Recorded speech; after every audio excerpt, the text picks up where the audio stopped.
Ghegazol is an undead Challenge 24 chaotic evil dragon with a demon skull for a soul that players have to destroy to stop it reanimating after its death. As well as Ghegazol's stat block, I'll be giving you a one-shot to use him in and the DM guide for it here. Ghegazol was a living dragon who attacked a demon.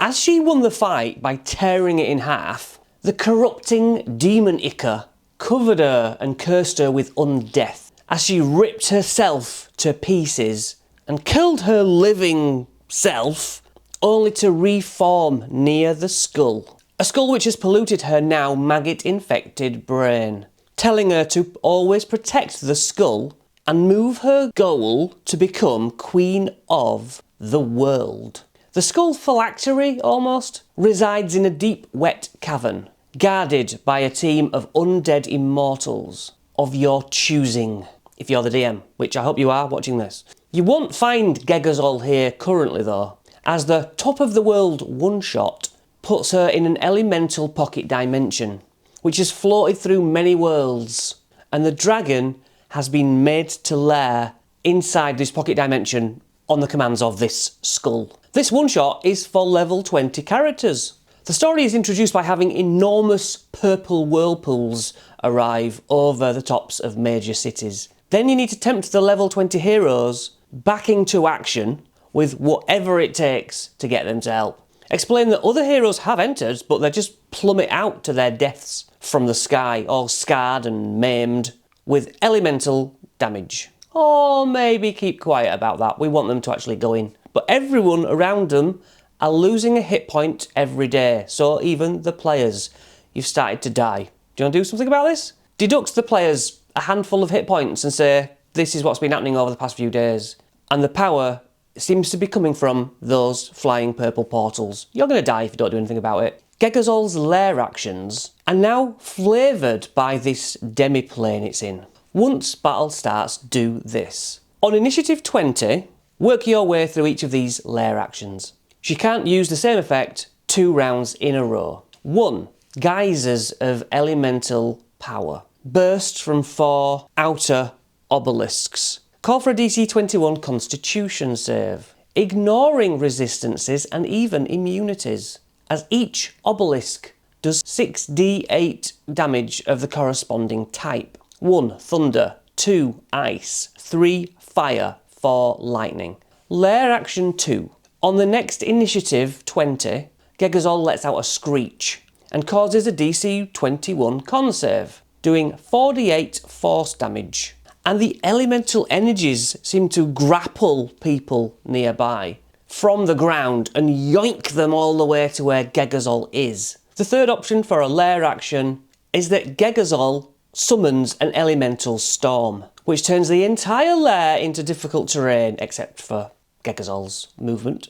While this is in effect, it causes a DC 21 charisma save to avoid gaining a level of exhaustion. This storm now lasts until the next lair action, and Ghegazol now has double her flying speed, which is now 160 feet. Awesome. Okay, let's look at her stat block. And remember, the DM has the option of altering any of this. Oh, and by the way, there are 4 lich trolls, each protecting one of these obelisks, which need destroying before the dragon can die. Gargantuan undead, AC of 22, hit point average of 462, which means the full health is 700, and I personally always do full health. 40 feet on land and 80 feet fly speed, immune to cold, necrotic or poison, can't be charmed, exhausted, frightened, paralysed or poisoned, has blind sight. Ghegazol can move across icy surfaces, but there's no icy surfaces here.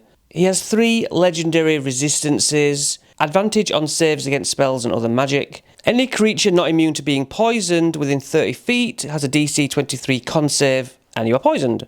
Ghegazol and undead, which the lit trolls I imagine will be, within 120 feet of her have advantage on saves against turn undead.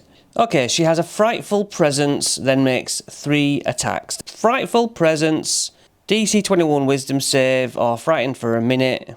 And then the bite is plus 15, 21 average piercing, and 9 average cold damage, and 9 necrotic. Claws, plus 15 again, 19 average piercing damage. Tail is 15, 19 bludgeoning, and then DC 23 strength save or you are prone. So the recharge attack here is Breath of Long Night. Ghegazol has a 90-foot cone breath. DC 23, 45 average cold and 45 average necrotic on a fail. Those who fail also gain 2 levels of exhaustion. Those who fail by 5 are also blinded for a minute.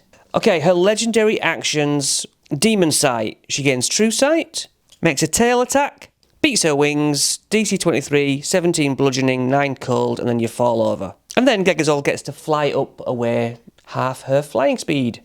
Maybe the PCs can roll a knowledge roll about this dragon. Or maybe a spell will be cast to gain info on the dragon.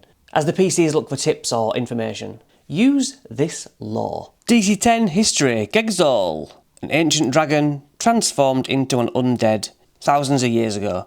DC 15 Religion.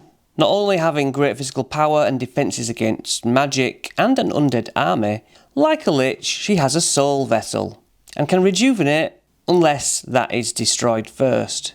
It is said that it's a massive demon skull hidden in a lair. DC 20 History. Ghegazol calls the undead immortals. Vampires, ghouls and other undead are her powerful army, because they might want to go further and find the skull. The PCs will arrive to see a central obelisk which looms 100 feet above the other 4. Perched on top is a horrific undead dragon. Dozens of corpses litter the bottom of this perch, so you can place replacement weapons and armour down with the corpses, or even health potions and things that adventurers would likely carry to their death. Now, before Ghegazol dies, they will have to fight and kill the 4 lich trolls.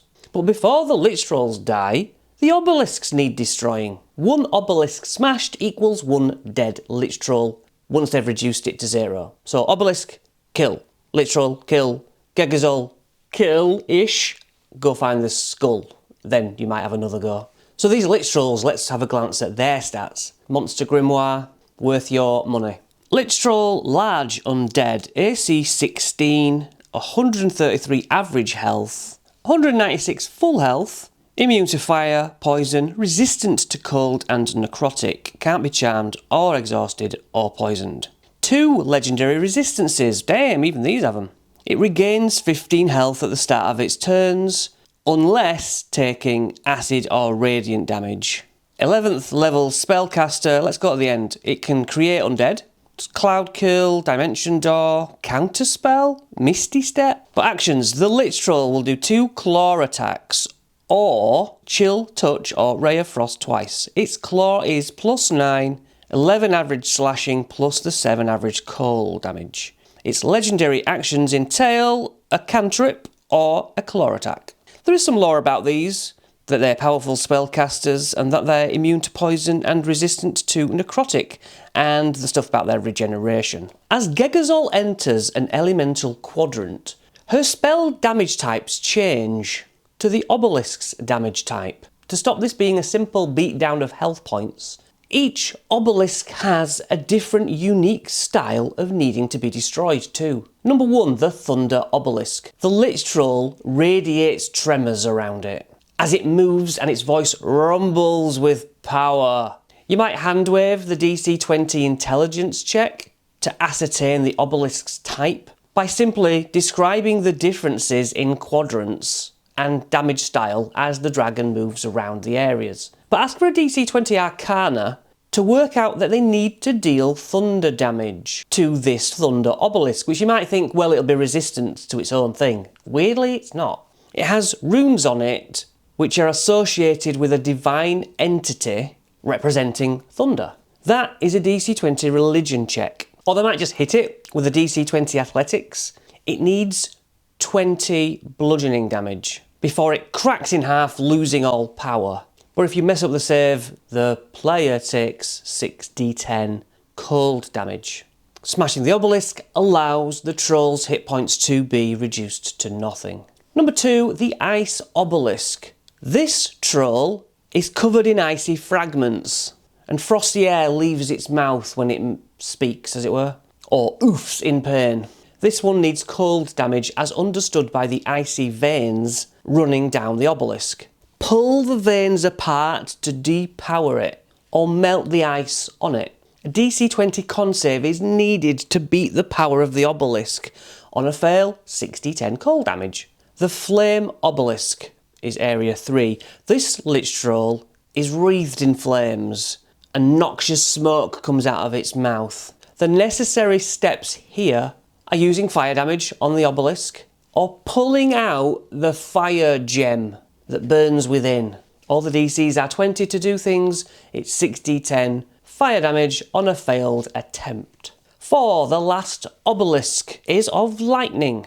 The Lich Troll sparkles and crackles, where its hair stands on end electrified. So DC 20s all round to lightning the obelisk, or remove a metal rod from within it. 60-10 lightning damage for failures on these tries. You can decide if a certain number of damage needs to be done, but it does suggest a minimum of 20 bludgeoning to smash the obelisks. The trolls each stay in their quadrants near the obelisks, because that's what keeps them alive. Now, there's the map itself, which has floating plateaus, attached by bridges, which are immune to elemental damage, such as fire, cold, thunder, lightning, and force, but any other damage type is good.